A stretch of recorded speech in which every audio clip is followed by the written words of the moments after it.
Retour à question d'actualité sur les ondes de Radio VM en compagnie de Jean-Philippe Trottier. Donc après Paris, c'est au tour malheureusement de Bruxelles d'avoir été frappé par des individus qui se réclament d'une religion de paix et de soumission. La capitale belge a été effectivement secouée mardi matin dans des attentats revendiqués par l'organisation État islamique. Comment réagir alors?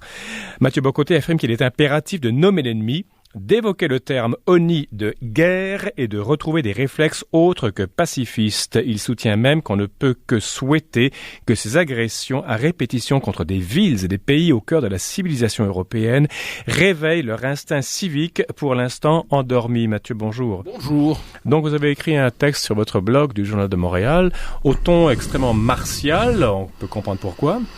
Je ne me suis pas trouvé si martial, étrangement.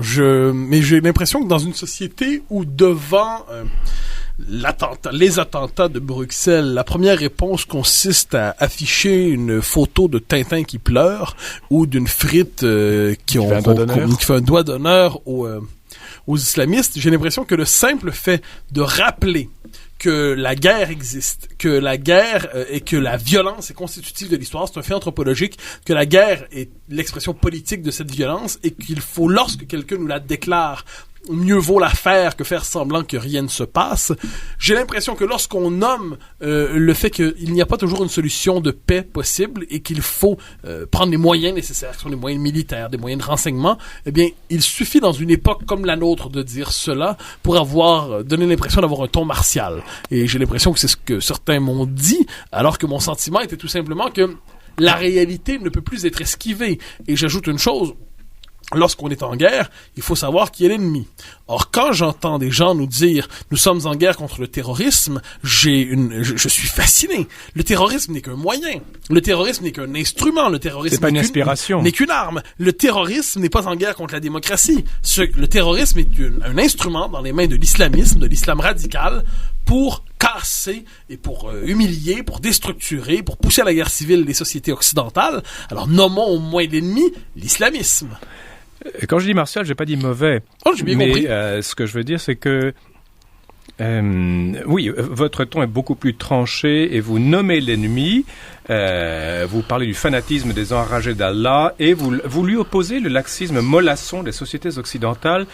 Est-ce qu'on n'a pas l'impression d'avoir presque deux faces d'une même médaille? D'un côté, une violence qui est complètement jugulée dans nos sociétés et une violence qui est dans l'autre société qui est chez nous également et qui est exaltée.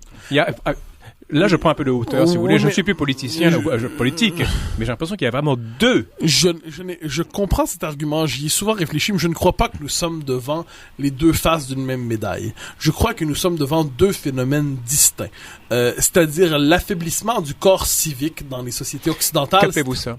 Pardon? C'est quoi un corps civique? C'est-à-dire la communauté politique, la capacité qu'ont les citoyens à se projeter dans quelque chose qui soit l'État, le bien commun. Bon, c'est ce qu'on appelle généralement dans l'histoire des sociétés la décadence, simplement, ou à tout le moins le déclin d'une société. Ça existe. Le fanatisme idéologique et religieux tel qu'on le connaît en ce moment n'est pas l'envers du déclin du corps civique. On pourrait dire que l'envers du déclin du corps civique, l'envers de l'affaissement de la cité, c'est la grandeur de la cité.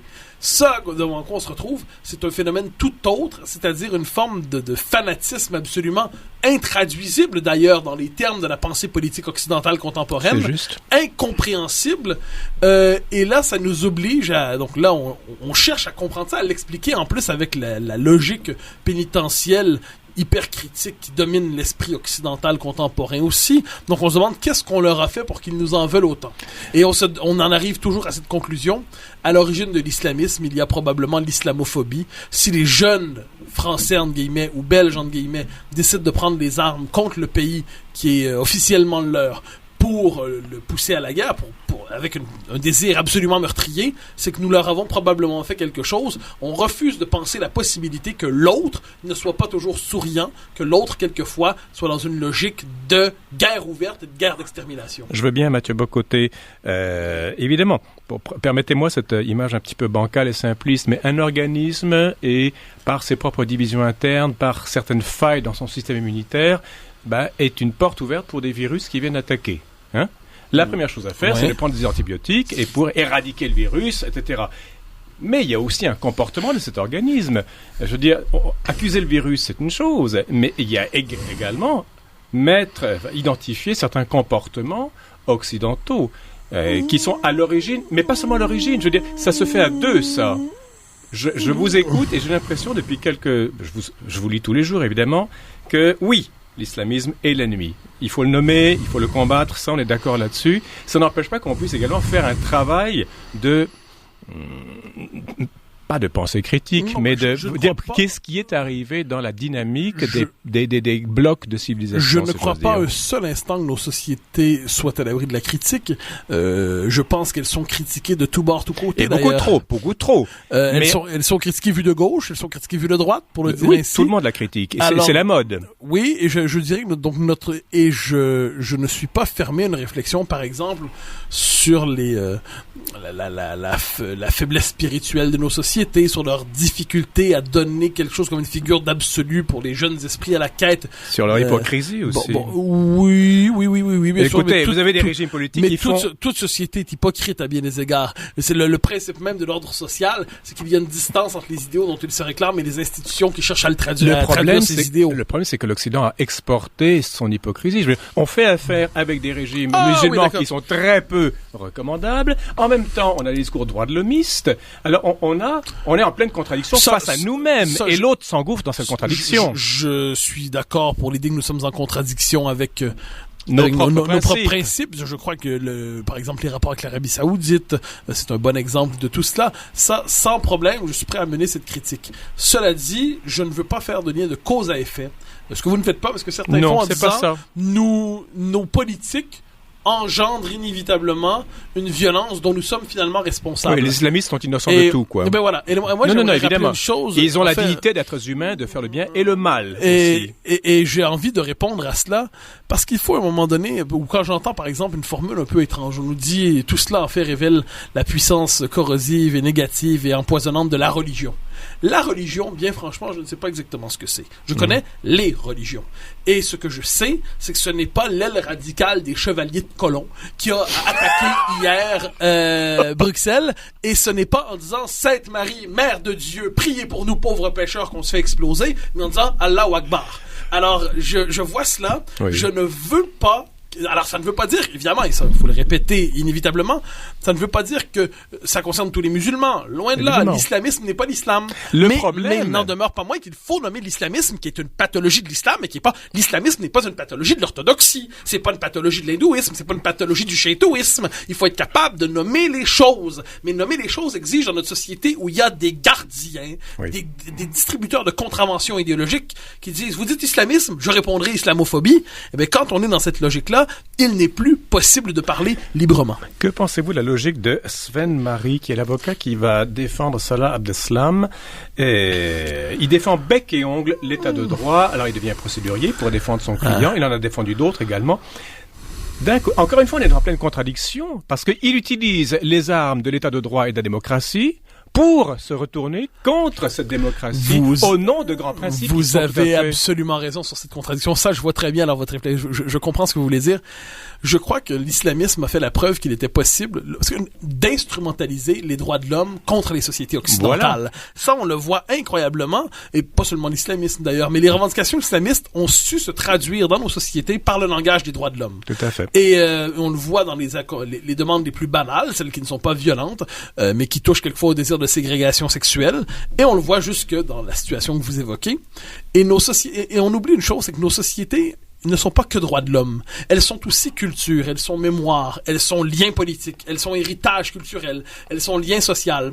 Mais tout ça, c'est des gros mots. Non, pas tant que ça. Ce que j'entends, c'est que ces mots-là servent à nommer différentes facettes de la réalité. Ouais. Et lorsque nous nous réduisons aux droits de l'homme, lorsque nous nous réduisons à une forme de fondamentalisme des droits de l'homme, nous nous condamnons à l'impuissance politique, nous nous condamnons à l'inexistence historique, nous nous condamnons à l'incapacité à nous défendre. Et au mépris des islamistes. Et c'est pour ça que je vous dis on a partie liée, je veux dire, la mollesse occidentale, droit de l'homiste, qui part d'un bon principe quand même, et elle est de mépris et arrogance de l'islamiste type, si vous voulez, sont deux phénomènes qui se répondent étrangement.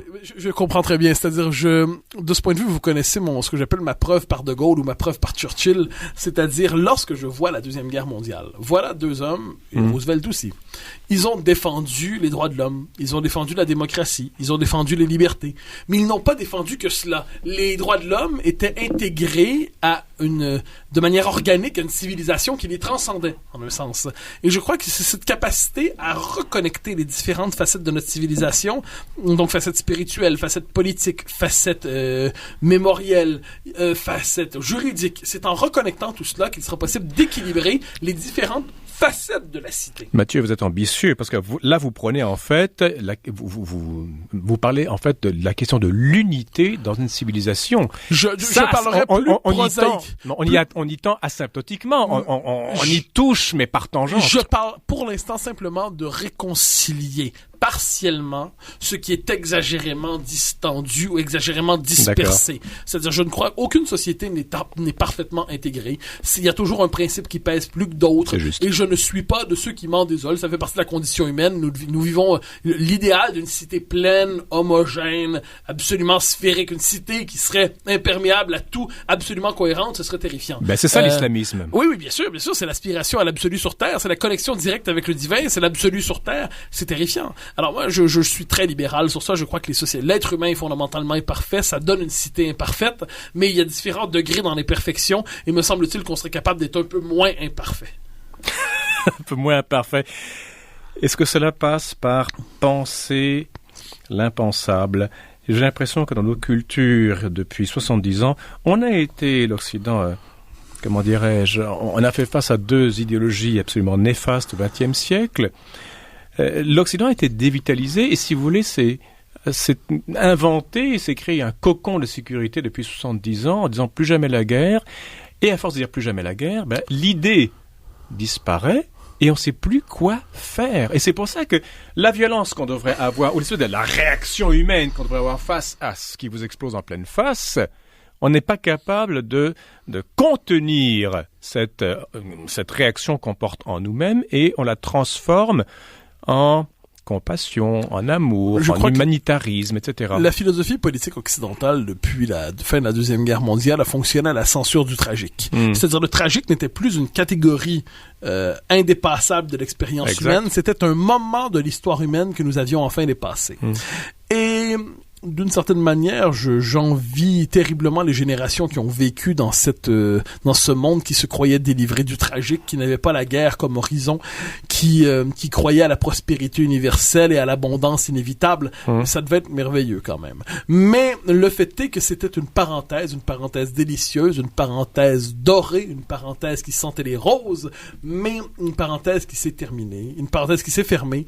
Nous n'y sommes plus. La guerre réapparaît et on doit redécouvrir dans la philosophie politique la capacité à nommer ce que nous ne voulions plus penser, c'est-à-dire la violence inévitable dans les sociétés humaines, le tragique, le caractère irréconciliable, le caractère irréconciliable de l'humanité d'une certaine manière, la pluralité humaine qui conduit inévitablement une part de conflit et une définition moins utopiste du politique. Un dernier mot, pardonnez-moi, le politique n'a pas pour vocation de réconcilier les hommes dans une cité universelle, mais d'empêcher le mal, d'empêcher la violence, d'empêcher on pourrait dire la violence pure, de ravager la cité, de ravager les rapports entre les hommes. Le politique doit calmer. C'est la politique du moindre mal. Je crois que nous sommes là-dedans.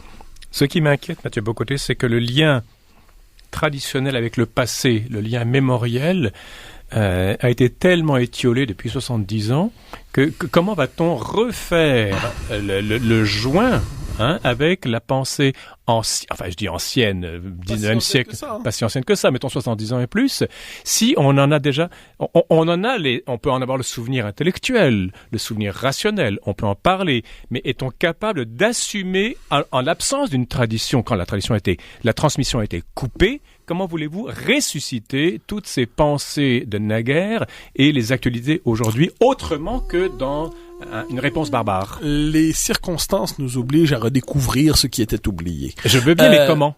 Ça, je crois que c'est un travail qui est un peu plus sur le long terme. C'est-à-dire, il y a des facettes de l'expérience humaine pardonnez-moi, il y a des facettes de l'expérience humaine que nous croyons, on croyait les avoir dépassées. Même pas transcendées, mais dépassées. Oui. Ces facettes, on constate qu'elles étaient, ils étaient condamnées on ne pouvait pas les effacer complètement. Elles étaient condamnées à revenir. Elles sont constitutives de l'expérience humaine. Oui. Bon. Alors, je crois que le réel fait en sorte qu'il fait remonter à la surface ce que nous croyons pouvoir occulter. Et a-t-on le cadre anthropologique et épistémologique pour pouvoir le faire? Je crois que ça se redécouvre peu à peu. Il y a les penseurs, les intellectuels qui nous aident à comprendre ça. Il y a les intellectuels qui n'ont pas perdu le fil de la tradition. Je pense qu'il y a deux responsabilités ici.